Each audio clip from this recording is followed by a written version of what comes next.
설교를 요즘에 너무 재밌게 합니다. 그래서 설교하기 좋고요. 목소리가 조금 요즘에 조금 그렇죠? 요즘에 이제 부르짖는 기도가 조금 더 진행돼서 그렇습니다. 이해해 주시고요.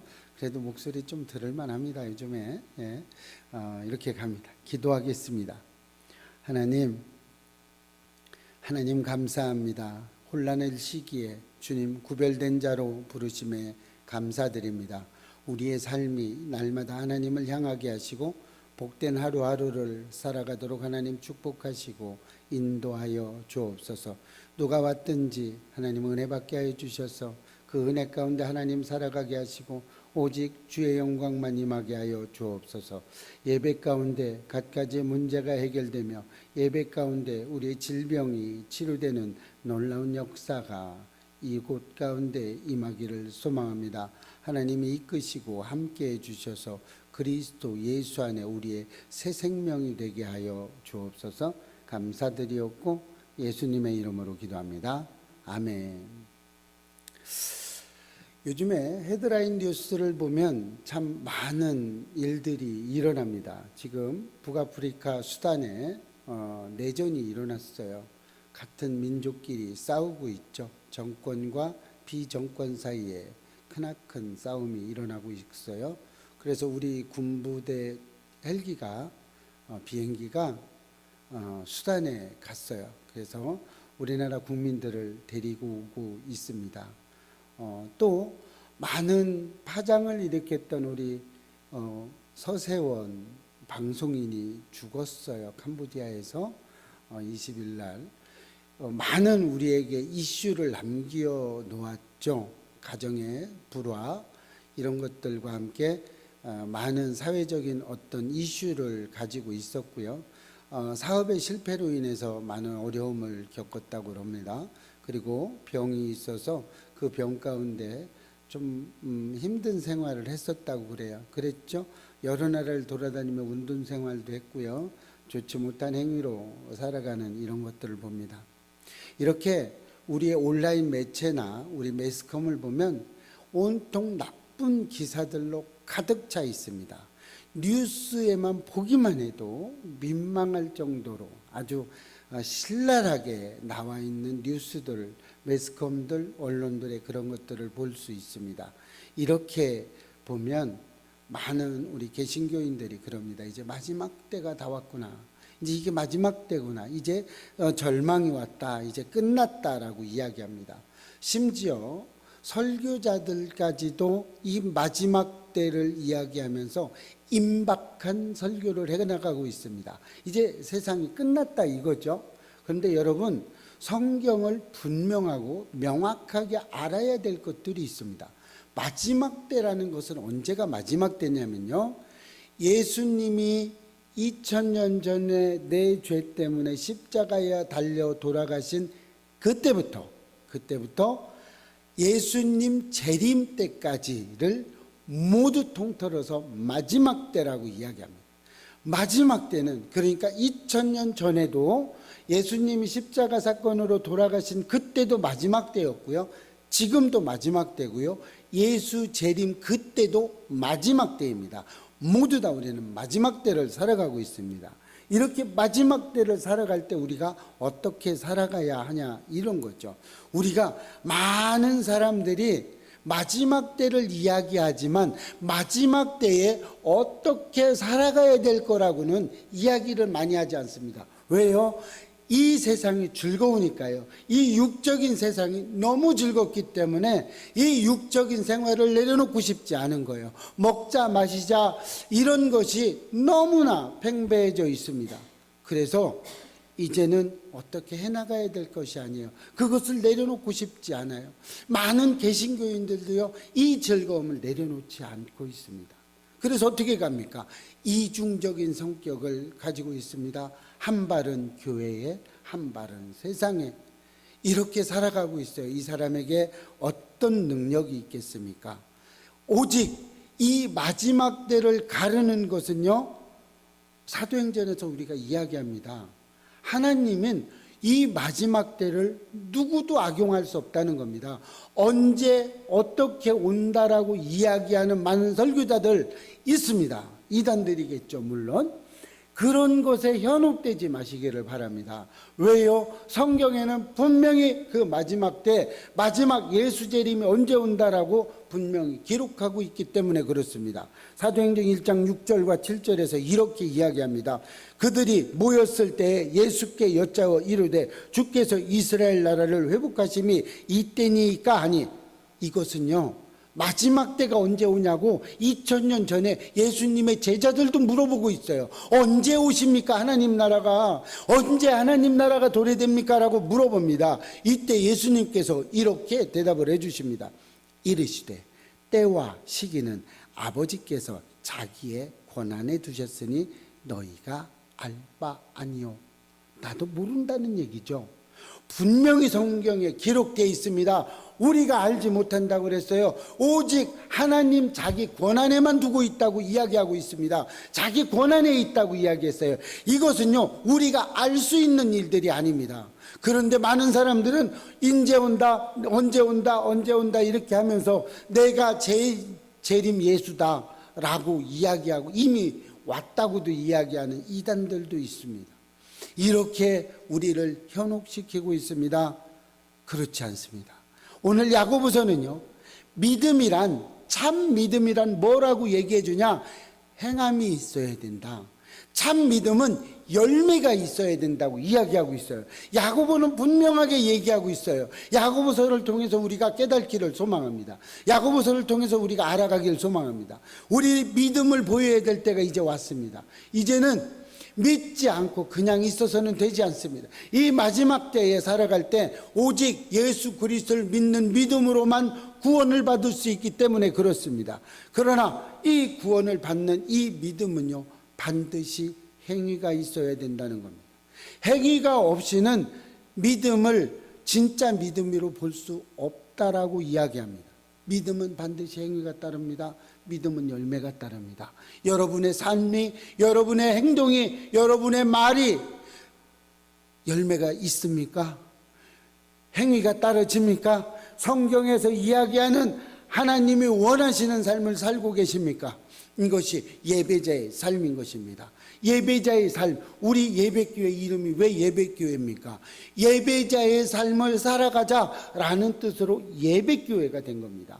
예배자의 삶이 되지 않고는 우리가 구원받을 수 없다는 겁니다. 말로만 믿음을 고백해서 구원받을 수 없다라고 얘기합니다. 행위로 나타나야 된다고 이야기하고 있습니다.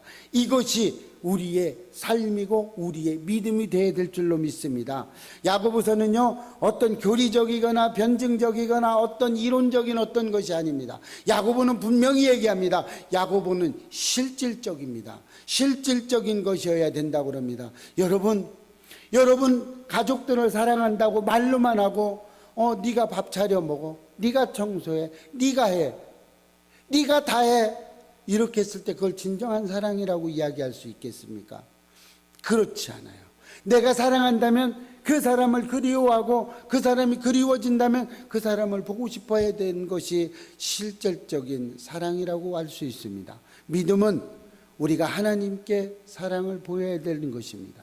믿음으로 우리가 하나님을 사랑하고 있습니다라고 이야기하는 겁니다. 시험은요, 야고보는요, 시험을 하나님이, 많은 사람은 그렇게 이야기합니다. 시험 하나님이 주신 거야. 하나님은 시험을 주시지는 절대 않습니다. 하나님은 우리를 시험하지 않습니다. 시험하는 것을 우리는 테스트라고 이야기를 합니다. 하나님은 우리의 테스트는 하십니다. 그러나 시험을 주시지는 않습니다. 왜 그렇습니까? 우리는 시험을 이기기 위해서는, 시험이라는 것은 언제 옵니까? 학교 다닐 때 시험 보죠? 여러분 지금도 시험 보십니까?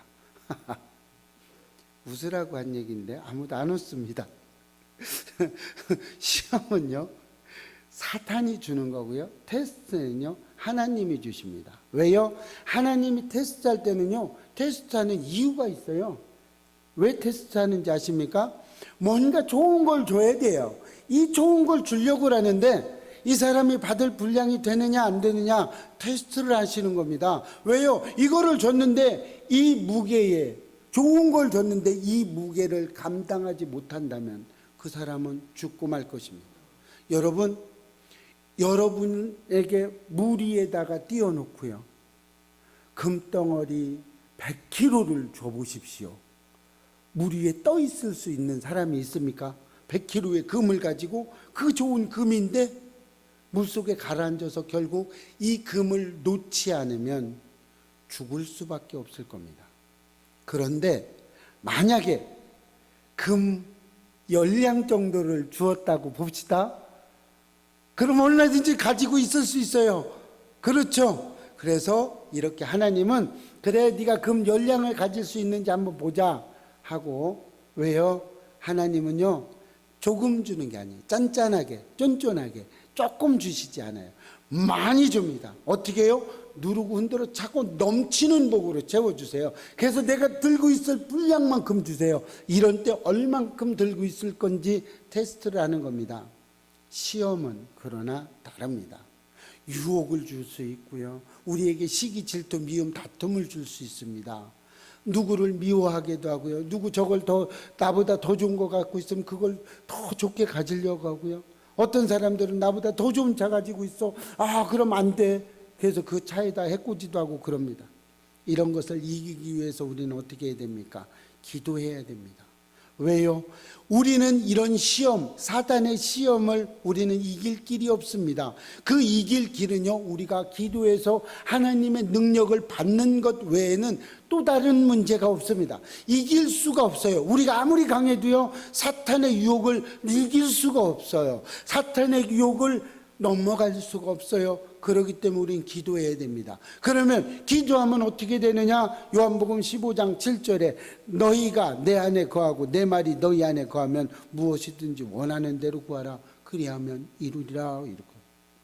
기도는 우리에게 이러한 강력한 힘을 가지고 있습니다. 기도는요, 우리에게 모든 것을 다 이뤄줄 수 있습니다. 실존 철학자 말도 안 돼요. 키에로 케고로, 참 외국 사람들 이름을 참 말도 잘 짓습니다. 신학교 때 이거 키에로 케고로 이거 그 시험을 봤어요. 논술 시험입니다. 키에로 케고로의 그 신학 사상을 쓰시오. 이게 문제예요. 8절지 반장을 썼습니다. 근데 지금은 발음도 안 나옵니다. 예, 이렇습니다. 키에로 케고르는 뭐라고 얘기했냐면요, 기도는 하나님을 변화시키는 것이 아니고요, 기도하는 본인을 변화시킨다고 이야기했습니다. 누누이 여러분 말씀드렸죠? 어떻게 해요? 내가 변하면 당신, 상대방이 변한다고 이야기했습니다. 키에로 케고르도 마찬가지예요. 기도해서 하나님이 변화되는 게 아니에요. 기도한 본인 자신이 변화되는 겁니다. 기도한 사람은요, 성숙해집니다. 기도한 사람은요, 하나님의 사람이 돼요. 기도하는 사람은요, 시련을 기쁘게 여깁니다. 연단이 오면 기뻐합니다. 이것을 통해서 하나님이 나에게 어떤 것을 더하여 주실지를 기대합니다. 기도하는 사람은요, 불평불만을 갖지 않습니다. 기도하는 사람은요, 변명하지 않습니다. 기도하는 사람은요, 부정적이지 않고 긍정적입니다. 기도하는 사람은 사람들을 잘 섬깁니다. 기도하는 사람은요, 순종을 잘합니다. 기도하는 사람은요, 사랑이 차고 넘칩니다. 기도하는 사람은요, 어마어마하게 많습니다. 기도하는 사람의 특징은 매우 많습니다. 우리에게 많은 도움과 유익을 갖다 줍니다. 기도는요. 그런데 이 기도는요, 그럼 언제 해야 될까요? 기도 그럼 언제 해요? 기도하고 싶을 때 언제 해요? 언제 그럼 기도해야 돼요? 매일 기도해야 되죠. 그러나 우리가 일상생활을 하다 보면 그것을 잊어버릴 때가 있습니다.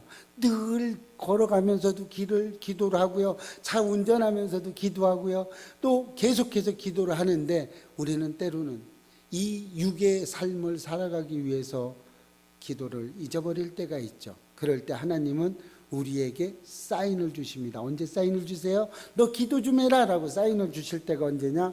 우리에게 고난이 당할 때, 힘든 일이 왔을 때, 역경이 왔을 때, 내 마음에 시기 질투가 왔을 때, 내 마음에 어떤 두려움이 왔을 때, 내 마음이 아플 때 기도하라는 사인일로 받아들이시길 바랍니다.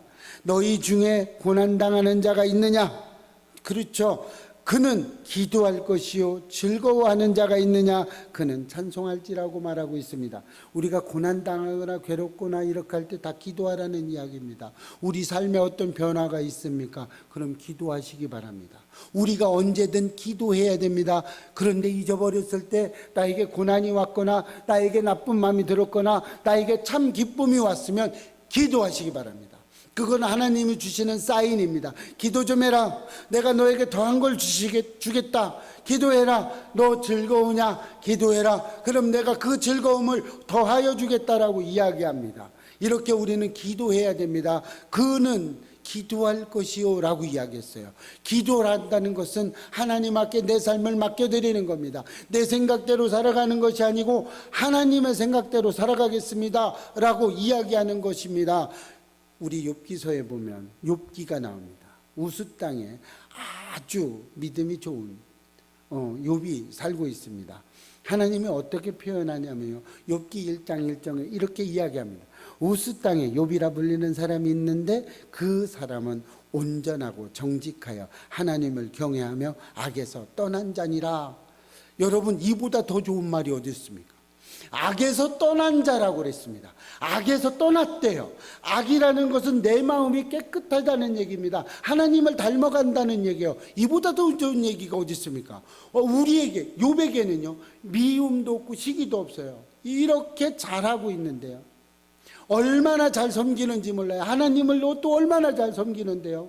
아들이 10명이 있습니다. 아들이 7, 딸이 3. 그래서 자녀가 10명이 있는데요, 혹시나 죄를 질까 두려워서 아들 한 사람 한 사람으로 번제를 드립니다. 양을 한 사람씩 맡아서 번제를 10마리의 번제를 드리게 됩니다. 이렇게까지 했어요. 이렇게 또 거기다 욥은 굉장히 큰 그 지역의 부자였습니다. 많은 사람들이 있어요. 많은 일꾼들도 있습니다. 그런데 어느 날 욥에게 고난과 환난이 찾아옵니다. 어떻게 합니까? 강도들이 쳐들어와서 다 가진 걸 다 뺏어갔어요. 스바 사람들이 와서 소와 나귀를 또 다 뺏어갔어요. 하늘에서 또 불이 떨어져 가지고 양과 소와 나귀들이 다 죽었습니다. 뿐만 아니라 갑자기 갈대아 사람들이 몰려와 가지고 약대, 낙타죠. 사막에서 낙타가 있어야 됩니다. 낙타들을 싹 다 뺏어서 갔어요. 모든 재물을 다 가지고 갔습니다. 하나도 없어요. 남은 게 하나도 없었습니다. 설상가상으로 10명의 자녀들이 잔치를 베풀고 있었어요. 아들 7에 딸 3이 잔치를 베풀고 있는데요, 갑자기 돌풍이 불어가지고 집이 무너졌어요. 그래갖고 10명의 자녀가 다 죽었습니다. 한시에 그냥 한목에 엎친 데 겹친 거고는 싹 다 뺏어갔어요. 재물도 다 뺏어갔어요. 자식도 다 빼앗아갔어요. 얼마나 힘들었겠습니까? 여러분, 부모가 자식을 앞세운다는 것 얼마나 어려운지 아십니까? 부모가 돌아가시면 땅에 묻고요, 자식이 죽으면 가슴에다 묻는다는 말이 있습니다. 여러분, 얼마나 힘들었겠습니까? 그랬는데요, 욥에게 또 악성 종기, 또 악성 피부병이 발생을 했어요. 그래서 기왓장을 깨가지고 얼마나 날카롭습니까? 그것으로 몸을 팍팍 긁습니다. 여러분, 저는 이 가려움이 얼마나 힘든지 잘 압니다. 왜요? 제가 아토피 피부염을 앓고 있어서 이 가려운 것에 얼마나 힘든지 모릅니다. 겪어본 사람은 압니다. 진짜 피가 나도요, 잠깐 한 10초 시원했다가 피가 나도 또 가렵습니다. 그럼 또 긁습니다. 그럼 또 가렵고요, 또 긁습니다. 굉장히 힘듭니다. 이렇게 힘든 생활을 하고 있는데, 그러면 저희 같으면, 아내라면 위로해 줄 거 아닙니까? 기도하면서 위로해 줄 거 아닙니까? 그래, 괜찮아, 조금만 참아봐, 하나님이 또 보고 계실 거야. 위로해 주면 좋은데 욥의 아내는 어떻게 합니까? 욥의 아내는 그러지 않았어요. 어떻게 했는지 한번 성경 쳐다볼까요? 욥기 2장 9절에 그의 아내가 그에게 이르되 당신이 그래도 자기의 온전함을 굳게 지키느냐? 하나님을 욕하고 죽으라. 여러분이 이렇게 되지 않으시기를 바랍니다. 여러분 곁에 여러분 이웃이 여러분의 가족이 어려움을 당했을 때 이렇게 핀잔하지 않으시기를 바랍니다. 여러분 이렇게 말하는 우리 예배교회 성도는 한 명도 없겠죠? 없으리라 믿습니다. 남이 잘못된 걸 너무 좋아하는 게 아니죠. 자기 남편인데, 하나님을 믿고 있는 그 남편인데 잘 될 때는 할렐루야 하나님 감사합니다. 조금만 어둠의 영이 오고 조금만 고난이 오면 하나님 살아계십니까? 삿대질을 하면서 욕을 해대는 우리들의 모습입니다. 이게 욥의 아내의 모습이 아니에요. 우리들의 모습일 수 있습니다. 우리는 이렇게 안 되려고 노력하셔야 됩니다. 욥은 얼마나 힘들었겠습니까? 욥이 진짜 어려웠을 거예요. 그죠? 욥의 모든 사람들이 다 떠났어요. 심지어 아내 하나 남았는데 아내마저 저주를 퍼붓습니다. 그런데 그렇게 하고 있으면 친구들이 차라리 안 찾아왔으면 얼마나 좋았겠어요. 근데 친구들이 또 찾아옵니다. 친구들이 찾아와서 이야기합니다. 너 하나님 앞에 무슨 죄를 졌길래 그래? 너 하나님한테 죄를 졌으니까 이렇게 된 거 아니야? 얼른 회개해. 이러고 친구들이 또 욥에게 뭐라고 합니다. 여러분, 어떤 사람이 고난이 왔을 때요, 하나님 앞에 잘못해서 고난이 올 수도 있겠죠. 그러나 그렇게 이야기 안 하셨으면 좋겠습니다. 그렇게 말하지 않았으면 좋겠습니다. 하나님은요, 고난을 통해서 우리에게 뭐를 주시기는 합니다. 그러나 그 고난을 어떤 죄를 지었다고 해서 고난을 마구잡이로 주지는 않으십니다. 하나님은 그 고난을 통해서 우리에게 훈련되기를 원합니다. 하나는 그 고난 가운데, 환난 가운데, 어려움 가운데 우리가 오직 예수 그리스도만 바라보기를 소망하고 있는 거예요. 여러분, 여러분의 삶에, 여러분의 모든 것에 그런 고난이 찾아온다면 기도하시기를 바랍니다. 왜요? 왜 기도합니까? 여러분, 우리가 좋아하는 금 있죠? 금은요 어떻게 만들어집니까? 금은 많은 불순물이 있을수록에 금값은 싸지는 겁니다. 그렇죠? 14K 싸죠. 18K가 조금 더 비쌉니다. 또 이렇게 갑니다. 그러나 순금은요, 불에 달구어져야 순금이 됩니다. 달구어지는 것도요, 그냥 달구어져서는 안 돼요. 가장 높은 온도로 달구어졌을 때 그 안에 있는 불순물이 모두 다 빠져나가는 겁니다. 여러분의 고난이 많이 오면요, 순금이 되기 위한 과정이라고 보시면 됩니다. 욥도 마찬가지였습니다. 욥은 고백합니다. 어떻게? 하나님이 나에게 이렇게 주신 것은 그냥 주신 것이 아니다. 어떻게 줬어요? 그러나 내가 가는 길을 그가 아시나니. 누가 아세요? 하나님이 아시나니. 그가 나를 단련하신 후에, 하나님이 나를 단련하신 후에 내가 순금같이 되어 나오리라. 예, 순수한 사람이 되기를 원합니다. 여러분의 삶이 아주 순수해지기를 원합니다. 여러분의 삶 가운데 그리스도의 향기가 순수하게 흘러넘치기를 바랍니다. 여러분이 사랑하는 가족들에게 여러분이 순수한 마음에서 순수한 마음으로 사랑하시기를 축복합니다. 이렇게 욥도 기도했습니다. 욥의 기도가 오늘 저와 여러분의 기도가 되시기를 축복합니다.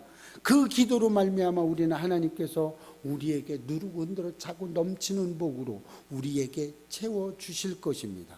믿으시고 함께 하시고 고난이 찾아오면 기도하시기를 바랍니다. 또 하나, 언제 그럼 기도하냐?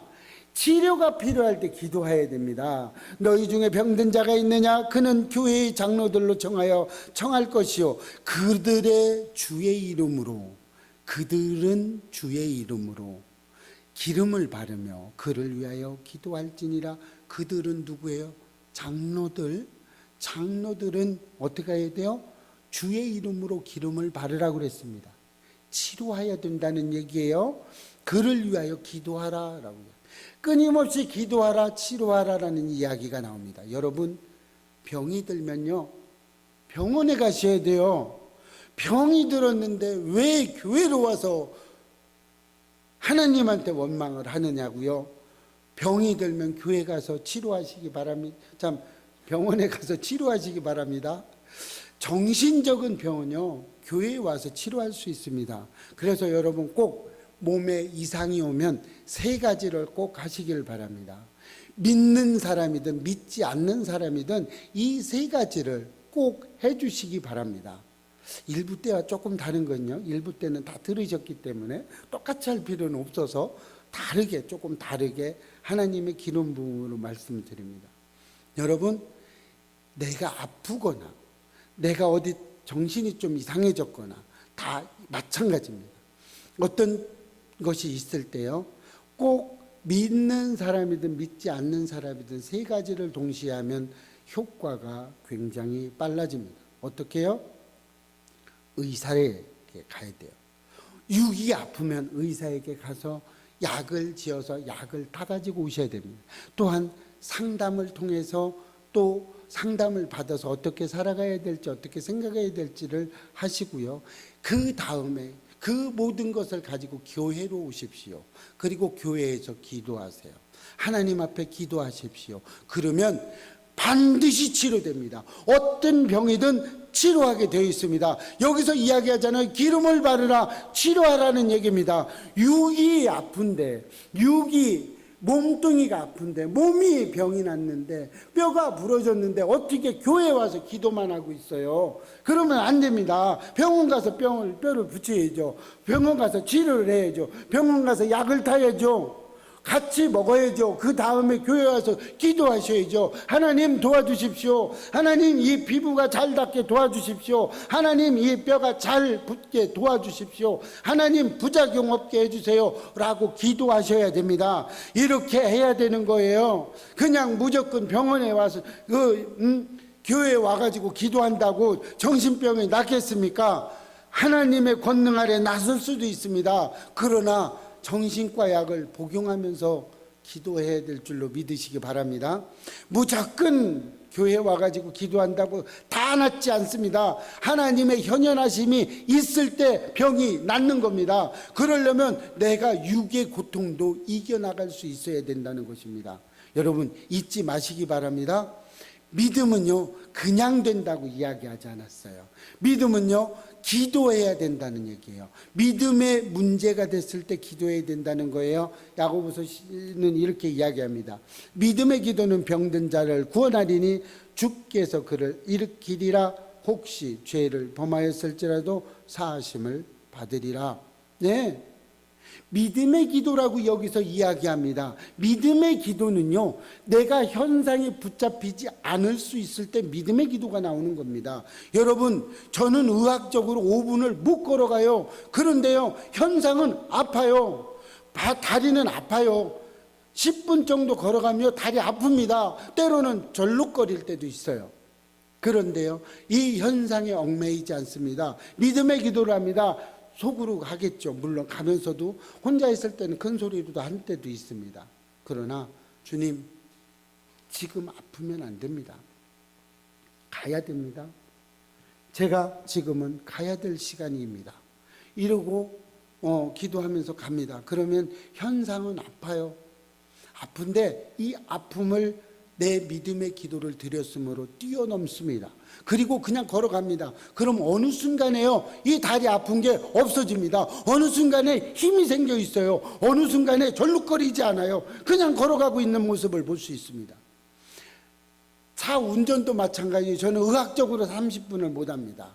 30분 이상을 하면 다리가 우리하고 아픕니다. 때로는 그래서 저는 휴게소마다 쉴 때가 있었어요. 그런데 하나님을 만난 이후에 저는 휴게소에서 다리가 아파서 쉰 적은 없습니다. 다른 볼일 때문에 쉰 적은 있어도 다리가 아파서 운전을 도저히 할 수 없어서 쉰 적은 많지 않습니다. 그냥 갑니다. 기도합니다. 하나님, 이 다리 지금 가야 됩니다. 지금 설 수 없어요. 하나님 고쳐주세요. 하나님이 이끄시고 가셔야 됩니다. 그러고 갑니다. 이렇게 했을 때 어떻게 됩니까? 그냥 가지는 겁니다. 2시간, 3시간씩 운전해도 그냥 가집니다. 중국에서 8시간, 9시간을 운전했습니다. 그래도 갑니다. 휴게소 한 번 들리고 1300km를 간 적도 있어요. 그래도 갑니다. 왜요? 가면서 기도했어요. 하나님, 저 일 때문에 가는 거 아닙니다. 하나님이 원하시는 그 사람을 만나러 가고 있습니다. 지금 아프면 밤이 돼서 그 사람을 만날 수가 없어요. 지금 잠깐 쉬면 그 사람을 만날 수가 없습니다. 하루를 더 있어야 돼요. 안 됩니다. 가야 됩니다. 이러고 화장실만 갔다 오고 그냥 갔어요. 1300km를 딱 한 번 쉬고 갔어요. 논스톱으로 그냥 갔습니다. 이렇게 되는 거예요. 의학적으로 되지 않지만 하나님은 우리에게 힘을 줍니다. 여러분, 어디가 아프십니까? 그러면 기도하시기 바랍니다. 여러분의 삶이 아프셔요? 여러분, 누가 미워져요? 그러면 기도하시기 바랍니다. 여러분, 내 일이 안 풀리면 기도하시기 바랍니다. 내 일이 안 풀린다는 것은 병이 난 겁니다. 내 앞길을 시온의 대로가 활짝 열려야 되는데 이 시온의 대로가 활짝 열리지 않으면 하나님과 나와의 관계 속에 병이 들어 있는 겁니다. 하나님과 나와의 관계가 멀어져 있는 겁니다. 이렇게 했을 때 기도하시기 바랍니다. 여러분, 관계의 질병도 있습니다. 여러분, 누가 미워지면요, 관계가 틀어진 거라고 보면 됩니다. 관계의 질병이 온 거죠. 그러면 기도하시기를 바랍니다. 기도할 때라고 이야기해 주는 겁니다. 이렇게 하셔서 우리는 오직 질병 자체도 기도밖에 할 수 없다는 것을 꼭 믿으시기를 바랍니다. 또 하나는 전도할 때 기도하셔야 됩니다. 여러분, 전도 좋으시죠? 전도하면 좋죠? 전도하면 기분이 좋아지십니까?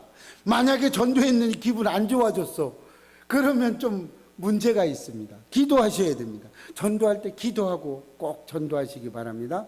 전도가 뭐예요? 내가 만난 하나님을 전하는 겁니다. 내가 만난 하나님을 그에게 전하는 겁니다. 믿지 않는 그에게 하나님을 소개하는 겁니다. 믿음이 없는 그에게 믿음을 소개하는 겁니다. 이게 전도예요. 전도는 우리가 해도 되고 안 해도 되는 것이 아닙니다. 전도는 반드시 해야 되는 겁니다. 전도는요, 영적 싸움입니다. 영혼 구원은요, 영적인 싸움이기 때문에 그렇습니다. 전도는요, 내가 전도를 하잖아요. 그럼 가장 큰 수익을 입는 사람이 누군지 아십니까? 전도 당한 사람이 수익이 있는 게 아니에요. 사실은 내 믿음이 적을 때 전도하는 겁니다. 왜요? 전도하는 내 입에서 흘러나오는 그 예수의 증거를 하면서 내 믿음이 자라는 것입니다. 그래서 전도는요, 전투적으로 하셔야 됩니다. 전도는요, 그냥 해도 되고 안 해도 되는 게 아니에요. 전도는요, 반드시 해야 되는 겁니다. 누구를 위해서요? 나 자신을 위해서 해야 됩니다. 나 자신을 위해서 예수를 증거해야 됩니다. 나 자신을 위해서요, 복음을 전해야 되는 겁니다. 내 믿음을 위해서요, 내 믿음을 위해서 믿음을 전해야 되는 겁니다. 그러면 전하는 사람도 받겠지만요, 가장 큰 수익자는 바로 나한테 있는 겁니다. 나에게 하는 겁니다. 부흥은 나로부터 시작되는 거죠. 상대방으로부터 시작되는 게 아닙니다. 부흥은 내 마음속에서 불꽃이 타오를 때, 그때 부흥이 일어나는 겁니다. 여러분, 가족의 사랑이요, 아내의 사랑이요, 남편의 사랑이요, 언제 시작되는 줄 아십니까? 내 마음속에서 사랑이 시작될 때 진정한 사랑이 흘러넘치는 겁니다. 여러분 가족이 사랑스러울 때, 여러분의 아내가, 여러분의 남편이 사랑스럽지 않다면 열심히 내 가슴 속에서, 내 마음 속에서 사랑의 불꽃에 불을 지피시기를 바랍니다. 이 불로 말미암아 사랑은요, 커지게 되어 있습니다. 이렇게 했을 때 내 안에 있는 사랑이 상대방의 사랑으로 전이가 되는 거예요. 이게 전도입니다. 전도 아시겠습니까? 전도 여러분 이해가 되세요? 전도하는 게 어떤 건지 아십니까? 전도는요, 나를 위해서 하는 겁니다. 갖가지의 세상 속에서는 많은 사람들의 많은 핍박들이 들려옵니다. 예수 믿어서 뭐해? 예수 만나서 뭐해? 주일날 교회 가서 뭐해? 그날 놀러 가지 뭐 그게 그렇게 대단하다고? 거기 가는 게 그렇게 기뻐? 놀러 가는 게 기쁘지? 가족들과 놀러 가는 거를 내팽개치고 교회 갑니까? 예배 드립니까? 기도하러 가십니까? 네, 기도하셔야 됩니다. 저에게 어떤 사람이 그렇게 물은 적이 있어요. 놀러 가는 것보다 그게 더 좋아. 그래서 제가 그렇게 대답했어요. 더 좋아. 그랬더니 웃더라고요. 어디 놀러 가고 먹고 마시고 그거보다 더 기뻐? 기뻐. 육신의 즐거움은 잠깐 우리 즐거울 수 있어요. 그러나 영원히 즐겁진 않습니다. 그러나 우리가 하나님을 만나고 하나님과 대화하고 하나님께 기도할 때, 이럴 때 우리는 우리 몸속에서 예수 그리스도의 향기가 차고 넘칠 줄로 믿습니다. 우리의 향기가 흘러 넘치는 겁니다. 이렇게 할 때 다른 사람들이 우리를 봤을 때, 아, 저 사람 쳐다보니까 내가 교회 가고 싶구나. 이게 전도입니다. 여러분, 중국에서는요, 말로 전도를 할 수 없어요. 말로 뭐라고 할 수 없습니다. 그래서 어떻게 합니까? 행동으로 보여줍니다. 내 삶 속에서 예수의 향기가 흘러 넘치기를 바랍니다. 그렇게 해야 돼요. 그러니까 그 사람들이 뭐라, 저 사람은 뭔가 달라, 이 얘기를 하셔야 됩니다. 이렇게 가야 됩니다. 여러분의 삶이 이렇게 되시기를 주의 이름으로 축복합니다. 지금 연길에서 아내는 지금 의족을 해주고 있습니다. 그래서 지금 두 사람에게 의족을 지금 하기 위해서 갔어요. 문둥병 환자들입니다. 거기에 가서 그들과 만나고 그들과 대화하고 그들에게 선물도 주고 8살 먹은 아들이 하나 있답니다. 그랬는데 어제 이제 그 집에 방문을 했는데 있을 수가 없더래요. 그 방을 보고 눈물이 나더랍니다. 어떻게 이런 방에서 세 식구가 살 수 있는지. 이 손이 전부 다 떨어져 나가서 없습니다. 다리는 아예 잘려 있고요. 그래서 의족을 해드리는데 이 앞에가 그냥 살이 어느 날 뚝 떨어지더랍니다. 여러분, 그렇게 살아가고 있어요. 그 사람들에게 하나님의 사랑을 전하고 있어요. 선교사들은요, 그런 거를 감당하고 있어요. 혹시 여러분 징그럽지 않으십니까? 우리 소록도에 가서 보면 좀 징그럽기도 하죠. 근데 그 사람 사진이 왔는데 눈을 보니까 눈이 없어요. 너무 멀리서 찍었을 때는 그랬는데 확대해서 보니까 눈이 없더라고요. 봉사입니다. 그래서 집에 있던 것도 물건, 그 지팡이 같은 거를 또 막 갖다 주고 이렇게 해서 지금 하고 있습니다. 다음 주쯤에 아마 될 것 같습니다. 그 의족이 만들어져서 두 사람에게 이제 걸을 수 있는 기회가 찾아왔다고 이제 매우 즐거워하더랍니다. 자, 이렇게 하면 우리는 어떻게 돼요? 성령 충만함을 받을 수 있게 되는 겁니다. 성령 충만함이 우리에게 있을 수 있다는 것입니다. 하나님의 그 크신 사랑이 날로 더해가기를 소망합니다. 이렇게 되면 우리가 하나님은 뭐라고 우리에게 말씀하신 줄 아십니까? 오직 성령이 너희에게 임하시면 너희가 권능을 받고 예루살렘과 온 유대와 사마리아와 땅끝까지 이르러 내 증인이 되리라. 그들이 날마다 성전에 있든지 집에 있든지 예수는 그리스도시라고 가르치시기와 전도하기를 그치지 아니하리라. 이렇게 이야기하고 있습니다. 여러분의 삶이 날마다 복되시기를 축복합니다. 여러분의 삶이 날마다 주님으로 향해서 달려가기를 소망합니다. 하나님만 바라보시기를 소망합니다. 여러분, 전도하시기 바랍니다. 기도하시기 바랍니다. 여러분, 고난당할 때 기도해야 됩니다. 치료가 필요할 때 기도하셔야 됩니다. 또 전도하실 때 기도하시기를 주의 이름으로 축복합니다. 하나님만 바라보시기를 감사드리고요. 우리 함께 기도하겠습니다. 하나님 감사합니다. 축복합니다. 하나님이 함께 하시고 축복하셔서 그리스도의 사랑이 날마다 더해가기를 소망합니다. 하나님이 날마다 더해가기를 소망합니다. 하나님만 날마다 바라보기를 소망합니다. 하나님의 역사가 우리의 삶 가운데 행해지기를 간절히 소망하옵고 예수님의 이름으로 기도합니다. 아멘.